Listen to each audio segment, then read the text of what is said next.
करौथा गांव है एक, जिला रोहतक के अंदर, रोहतक झज्जर रोड पे। और वहाँ गरीबदास जी का मूल गांव था, धनखड़ गोत्र उनका। और वो किसान यानी जाट किसान उस घर में जन्म था उनका।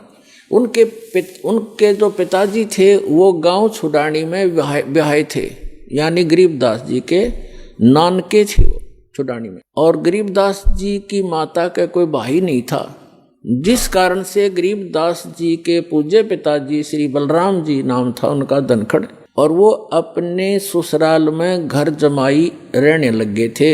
वहाँ जमीन बहुत घनी थी, आज के 1400 एकड़ जमीन, उस समय के 2500 बीघा, वो बीघा दूसरा होता था। तो इतनी जमीन संपत्ति थी, तो वहाँ रहने लगे। वहाँ जाने के बाद, छुडानी में जाने के बाद 12 वर्ष के उपरांत गरीबदास जी का जन्म हुआ था।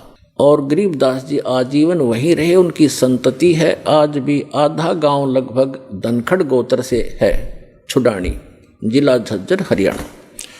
तो गरीबदास जी का ज़्यादा आना जाना करौथा गांव में ही रहा, क्योंकि भाईचारा वहीं था। तो कहने का भाव दास का ये है कि गरीबदास जी जब 10 वर्ष के हो गए और अपने ही, क्योंकि तब तो उन्हीं की सारा कुछ हो चुका था, नाना जी की सारी संपत्ति उन्हीं की थी। लगभग 150 गव्य रखा करते थे, क्योंकि ज़मीन बहुत थी, उसमें चरागाह बना देते, वर्षा हो जाती, कुछ खाने के लिए गेहूँ जौ आदि बीज लेते, चने सरसों हो जाती। बाकी की ज़मीन को पशुओं के लिए ही वो प्रयोग किया करते थे, पशुपालन करते थे। उसके साथ साथ 2-4 किराए के पाली होते थे गांव के, और कुछ ऐसे व्यक्ति होते थे जो गव्य रखते थे, लेकिन उनके पास अपनी ज़मीन नहीं होती थी, वो भी उसी में चराया करते थे।